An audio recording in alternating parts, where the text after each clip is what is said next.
bicycle in the ghetto, he'd roam,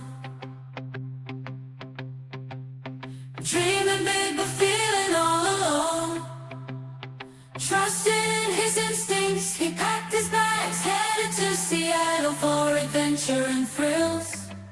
Thought he'd drown in a pool of unknown, but a hero in his brother, he had found his own.